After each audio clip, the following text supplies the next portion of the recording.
Dude. Hey, what's up? What you reading? The Bible. You're reading the Bible? Yeah. Dude, why are you reading the Bible? For class? No, I just... Okay, so you're just reading the Bible. You're just sitting here in a coffee shop in the 21st century using state-of-the-art technology to read ancient myths for no reason whatsoever. Well... Tell me something. Are you one of those super religious people who thinks Jesus actually rose from the dead? Well, I do believe that. Do you also believe in the Easter Bunny, Santa Claus, unicorns, Bigfoot? Ever been abducted by aliens? And do you buy into all those other ancient myths about dying and rising gods invented by primitive nomadic tribes back in the Bronze Age? No. Okay, so what's the difference between Jesus rising from the dead and all those other fairy tales? Here's the difference. My belief in the resurrection of Jesus is rational. It's based on historical facts. Facts? What facts? Well, first, Jesus died by crucifixion. Whoa, hold on. We don't even know if Jesus existed. Why should I believe your facts? Well, because the 5 facts I'm going to give you are backed by so much historical evidence that most professional critical scholars who study the subject accept them as true. That includes skeptical atheist scholars. Okay, so Jesus was a guy who actually existed and then got himself killed. So what? That's the first fact. Second, his disciples were convinced that he rose from the dead and appeared to them. Third, Paul, a sworn enemy of the early Christians, suddenly became a Christian.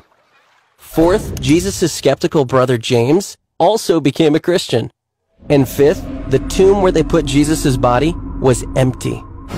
And those are well-established historical facts. Right, but you can't just leave it there. These facts demand an explanation. Otherwise, you've got a big hole in human history. Okay, here's an explanation. They all lied.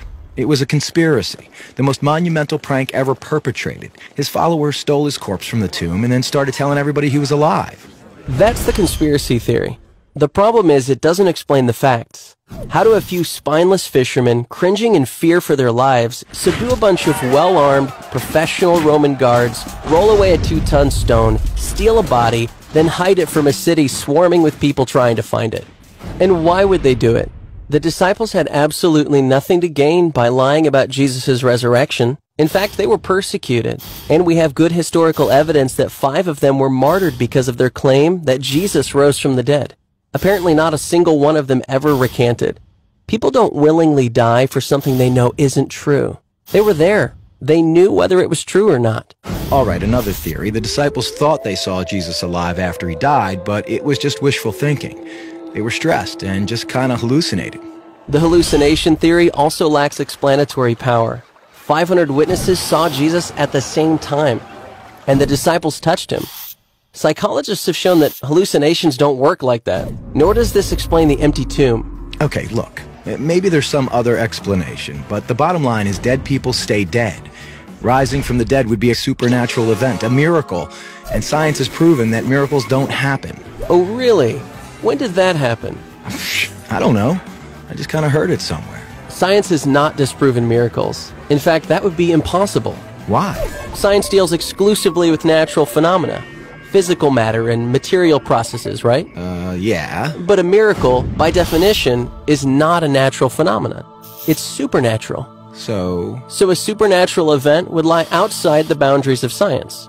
It's logically impossible for science to throw out any hypothesis that lies outside its boundaries. why have I never heard this stuff before?